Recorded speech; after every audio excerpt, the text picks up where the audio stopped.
নমস্কার বন্ধুরা, আজকে আপনাদের কাছে আর একটা নতুন রেসিপি নিয়ে এসেছি নিরামিষ। এর জন্য আলু ছোট করে টুকরো করে রাখা আছে, লঙ্কা কুচি, ছোলা সেদ্ধ করা আছে, আদা বাটা আছে, আর পেঁপে গ্রেট করা, আর তার কিছু অবশিষ্ট অংশ। কড়াইতে সাদা তেল নিয়েছি, তাতে জিরে, শুকনো লঙ্কা, তেজপাতা ফোড়ন দিয়েছিলাম, দিয়ে নাড়লাম।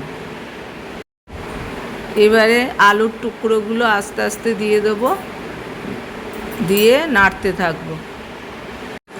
এই নিরামিষ রান্নাটা খেতে সুস্বাদু হয়। যদি কাউকে না বলা হয়, যে পেঁপে খেতে চায় না, তাকে যদি দেওয়া হয়, সে বুঝতেও পারবে না যে পেঁপে খাচ্ছে। আলুর সঙ্গে ওই পেঁপের যে অবশিষ্ট অংশ ছিল গ্রেট করা, সেগুলো দিয়ে দিলাম। একটু ভাজা ভাজা হলে স্বাদ মতো নুন দিয়ে দিলাম, দিয়ে এবার একটু নাড়াচাড়া করে নিলাম। আমার রেসিপিটা পুরোটা দেখার অনুরোধ রইল। ভালো লাগলে আমার চ্যানেলটা সাবস্ক্রাইব করে দেবেন, সাথে লাইক ও শেয়ারও করে দেবেন। এবার ওই আলুর টুকরোগুলোতে হলুদ দিলাম, দিয়ে এবার কিছুটা নেড়ে নেব। এবার হলুদ দিলাম 2 চামচ, ছোটো চামচে, দিয়ে নাড়লাম।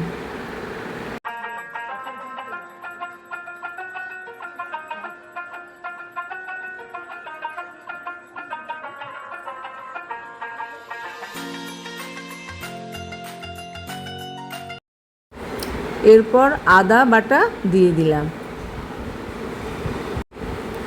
আদার গন্ধটা যতক্ষণ না যায় ততক্ষণ কষতে থাকবো। এবার দিয়ে দিচ্ছি জিরে গুঁড়ো, ছোটো চামচে 2 চামচ, দিয়ে আবার নেড়ে নিচ্ছি।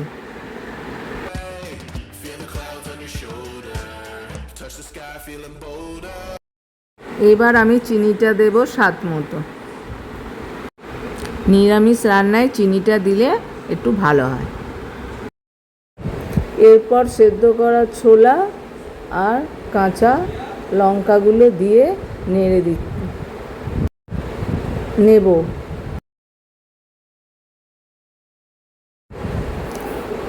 এবার গ্রেট করা পেঁপে দিয়ে দেব। আর বেশি কিছু লাগবে না, এটা দিয়ে নাড়তে থাকবো। আমার রান্নার মশলা কম থাকে, কিন্তু খুব সুস্বাদু হয়। ছোট থেকে বড় সবাই এটা চেটেপুটে খেতে পারে, স্বাস্থ্যের পক্ষেও ভালো।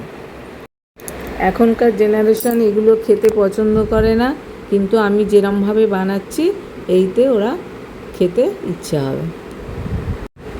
আপনারাও বানিয়ে দেখবেন, খাবে। যেহেতু পেঁপে থেকে জল বেরোয়, সেহেতু আমি হাতে অল্প করে জল ছিটিয়ে দিলাম। চাপা দিয়ে দিলাম সেদ্ধ হওয়ার জন্য। 5 মিনিট পর এসে ঢাকাটা খুললাম, খুলে একটু নেড়ে চেড়ে দিলাম, দিয়ে এবার একটু গরম মশলা দেব, এবার ঘি দেব, আর একটু দেখে নিলাম যে সেদ্ধ হয়েছে কিনা।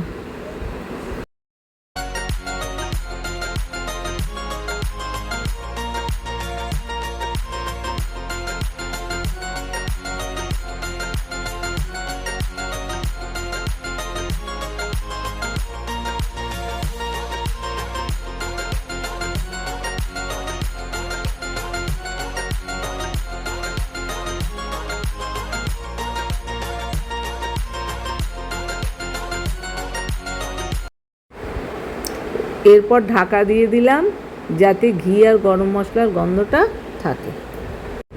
এরপর বাটিতে ঢেলে নিলাম। আমার চ্যানেলটা আপনারা দেখতে থাকুন, সঙ্গে থাকুন। আরও অনেক ঘরোয়া রেসিপি নিয়ে আসছে। ভালো থাকবেন, ধন্যবাদ।